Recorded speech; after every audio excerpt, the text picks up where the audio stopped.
Hello all, welcome back to my YouTube channel. In today's video, I'll be talking about APPO accrual reconciliation process. So before we proceed further, we need to understand what is this PO accrual process. So recording of the accrual entries for the POs for which receiving is done but not AP invoicing is done is the PO accrual process. That is the transactions where PO receipt is created but AP invoice is not created, for those transactions, an accrual entries needs to be created as per the accounting guidelines. And these are the couple of prerequisites for PO accrual process. The first thing is you need to set up the accrual options under purchasing options. So accrual options is like how do you want to accrue an inventory item versus the expense item. So in general, inventory items are set to accrue at period end, whereas expense items are set to accrue at sorry inventory items are set to accrue on receipt, whereas expense items are set to accrue at period end. Let me show you that under the purchasing options. Navigate to your any purchasing supervisor responsibility. In my current example, I logged into purchasing vision services and then get into this purchasing options,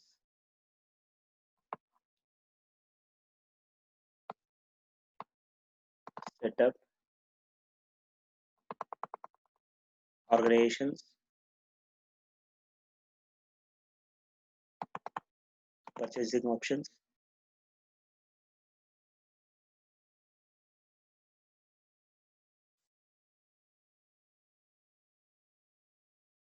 So scroll down, you can see here there is something called accrue expense items, accrue inventory items. For accrue expense items, you have an option for at period end or at receipt. So generally you set accrue expense items at period end. For inventory items, in general you set it as at receipt. So inventory items will be accrued as soon as the receiving is done, and whereas the expense items are accrued at the end of the month.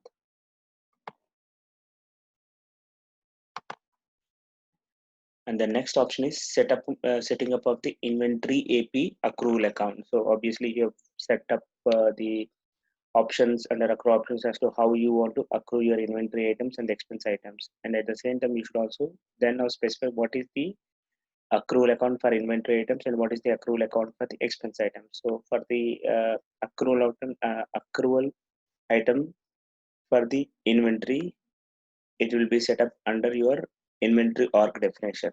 So let me show you that. Setup, organizations, pick up your inventory org. So in my current example, my inventory org is vision service,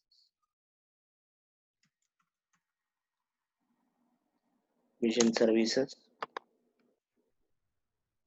Go to the organization classification of inventory org, others, inventory information, and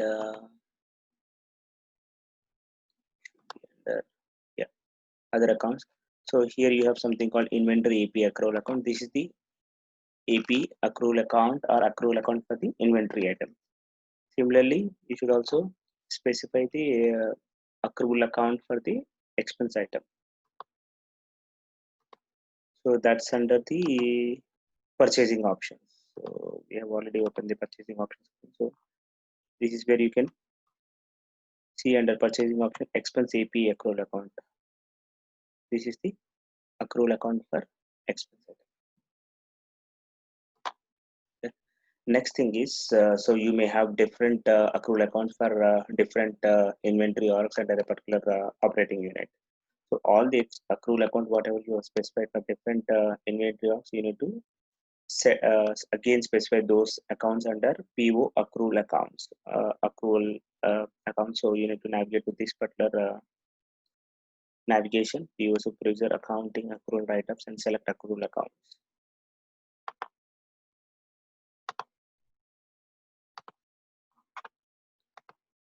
PO supervisor, accounting, accounting, accrual write-offs, and select accrual accounts. Specify your operating unit. Confine. So the first time whenever you are setting up of your accrual accounts, when you click on find, this will be blank. So put your cursor here and then specify your required accrual accounts. Okay. And once these are done, the next step is ensure that all the PO receiving transactions for the current period are complete and create accounting receiving process is ran and the concerned transactions are transferred to GL and posted. Similarly, for an AP perspective, ensure that all the AP transactions for the current period are completed. The transactions AP invoices are validated, accounted, transferred to GL and posted. And coming to the accrual accounting entries which are generated by the system. So for the inventory items which are set to accrue at receipt, so as soon as you create an inventory receipt or PO receipt, automatically behind the scenes, this entry will be generated and pushed to GL. Receiving inventory value account will be debited and AP inventory AP accrual account will be credited. Similarly, for the expense items which are in general accrued at period end, this entry will be generated. Your PO charge account will be debited and expense AP accrual account will be credited. And note the above entries generated when you run your receipt accrual period end process. So as far as this entry is concerned, as soon as you create a receipt, automatically these entries will be created behind the scenes. But whereas for this expense items, you need to run a program called receipt accrual period end process. So once you run this receipt accrual period end process at the end of the month, this entry will be automatically generated. And again, in general, all the accrual entries, whatever is generated in a period, needs to be reversed in the next month.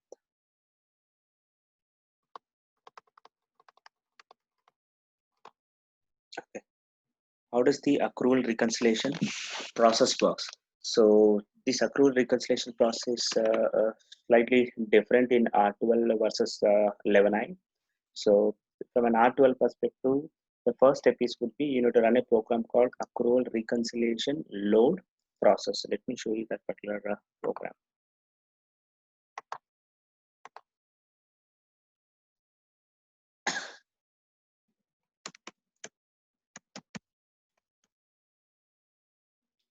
Accrual reconciliation load run process. Select your operating unit and the date from and date to. For the first time, whenever you start implementing your accrual load run process, do not enter any from date. Even if you enter a from date, system will ignore that. System will pick up only the to date. When this particular program is run for the first time, do not enter any start date, and even if you enter in any start date, system will ignore that, and system will consider the okay. So with regard to start date, a system will consider the first transaction date in XLA tables, which is transferred to GL. And then so take an example, you enter you implementing you are implementing this accrual load run process, and you enter date 2, that is true data, say maybe today's date, which is or rather the last month date, which is 31st May 2020. Then from date will be picked up by the system based on the first GL date or first transaction date in your XLA tables. And from that particular date, all the transactions will be picked up to the 31st of May 2020 in the current examples. In general, if you have a lot of transactions in the system, so take an example, you started using your purchasing module since 2010, but for some reason you implemented this accrual reconciliation load process only now, that is in say May 2020.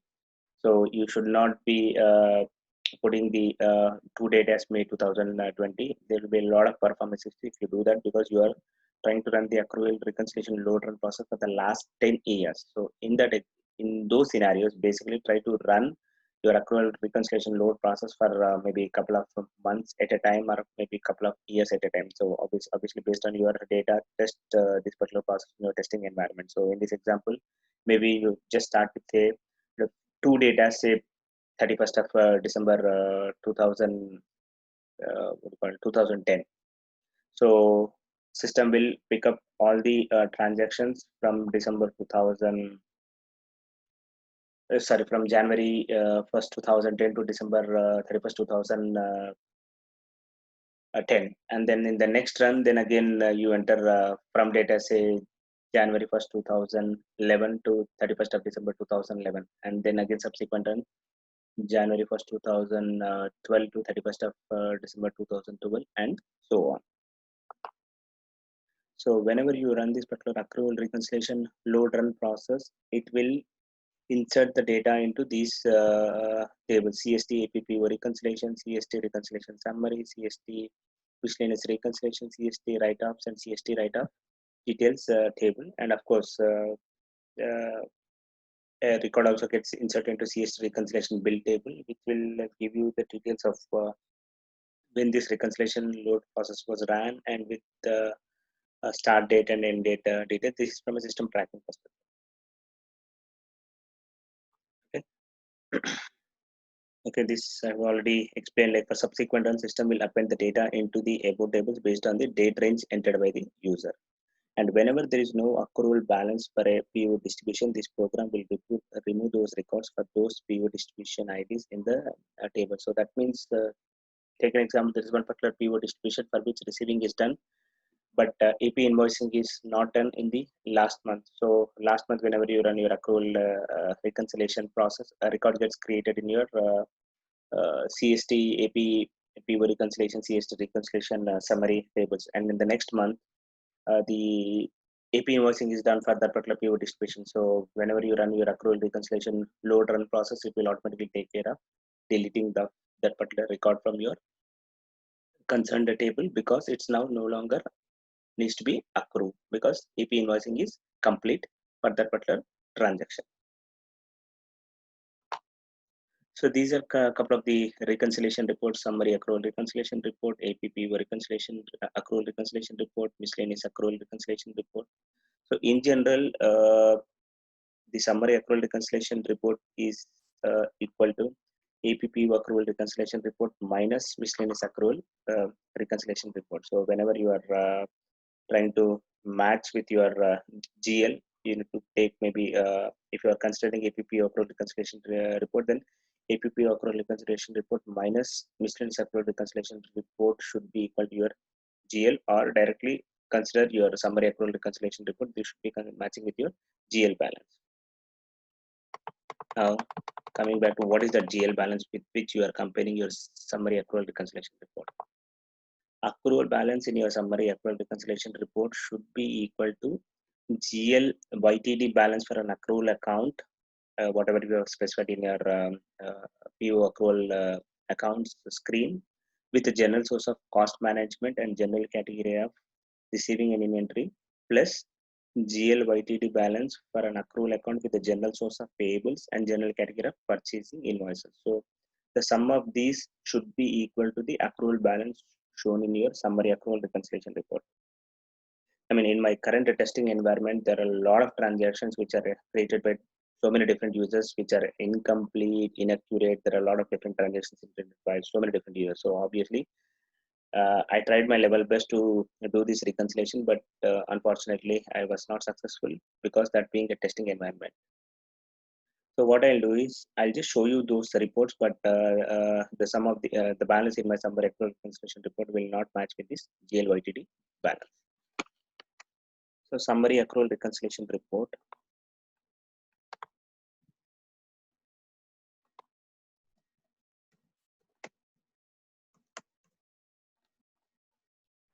Summary accrual reconciliation report. Select the operating unit and then balancing segment. Specify a concerned balancing segment. If you want to run in for all the balancing segment, then leave it blank.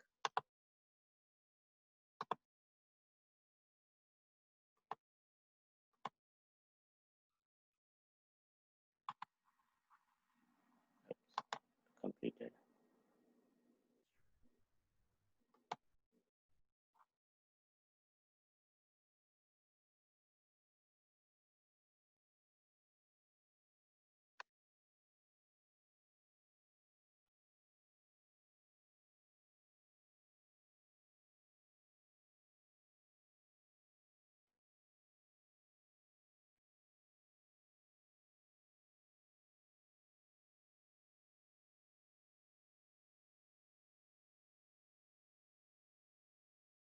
Uh, Let me close this. It's taking a while. Uh,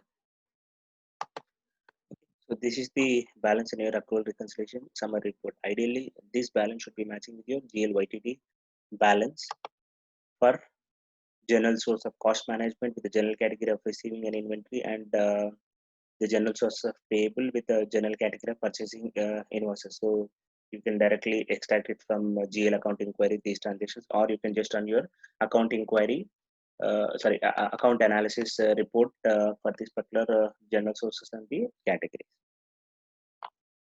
And if you feel that it's difficult to extract this particular data from your account analysis report, you can also run this particular the backend query. Specify your accrual account and then specify your general source is cost management and payables, and the general category is receiving inventory and purchasing invoices. So this, when you run this particular query, this will give you the sum of the accounted debit minus accounted credit for this particular accrual account, and for the general source and the general category, and do not specify in your and of course specify your ledger ID or ledger, but do not specify any period because we are interested in the YTD balance.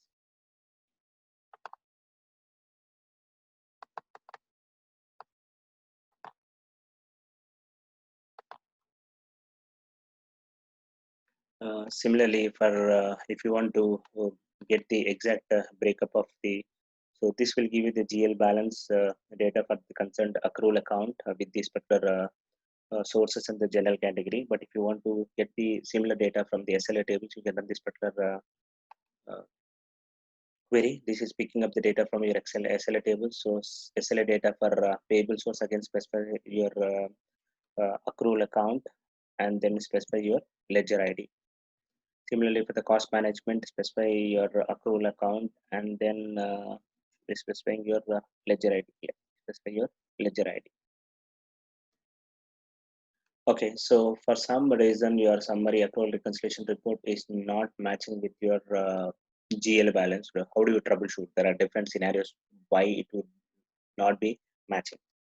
So the first scenario is the JE category, general category used in SLA for the period and accrual is receiving instead of accrual. Generally, the general cat generally the general category for the in SLA for the period and accrual should be accrual. That should be the general category, but for some reason if it is set as a receiving, which I have seen in a couple of clients, then get the posted balance in GL for the period and accrual using the query below, which needs to be subtracted from the GL balance. So in the GL balance, whatever is being extracted, you need to subtract the journal entries where the accrual flow is showing as the receiving instead of accrual, and run the below query to find out if there are any unposted transactions in GL. So obviously you are interested in only posted transaction, but for some reason if there are any journal entries which are not posted, run this below entry, which will give you the details of unposted transaction, and then post them and then continue with your reconciliation once again. And the other scenario could be there are some transactions which are stuck in SLA, so they are not accounted, they are not transferred to GL, or they are not final account, or they are just a draft accounted but not a final accounted. So run this particular query to find out all those transactions, ensure that they are again they are accounted, transferred to GL, and then posted, and then continue with your reconciliation.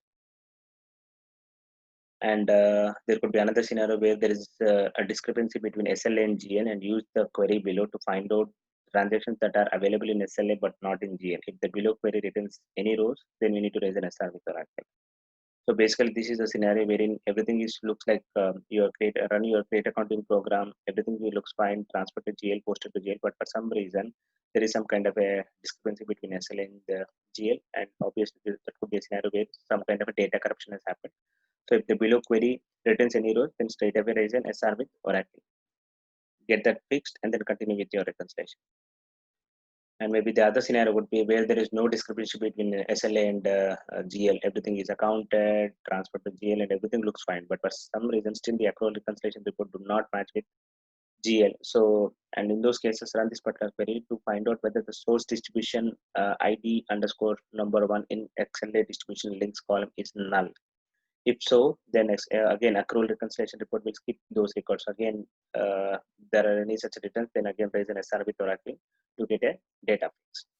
And also remember, even before you proceed with all this entire reconciliation steps, ensure that you get the latest patch for your accrual reconciliation report. There are a lot of bugs in this particular report. Ensure that you are on the latest patch for this particular report, especially whenever you are implementing this accrual reconciliation process for the first time.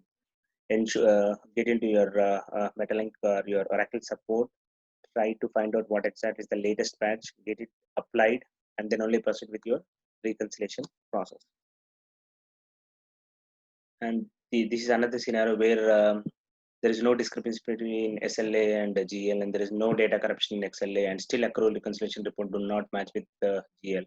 And then in those cases, to verify whether the accrual account is also used as a budget account, and this account is used as the used as an encumbrance entries, and you can find out those things using the below script. So this possibility applies only to the encumbrance enabled environment. If the above query returns any rows, then the same needs to be deducted from your GL balance and then do a comparison with your accrual reconciliation report.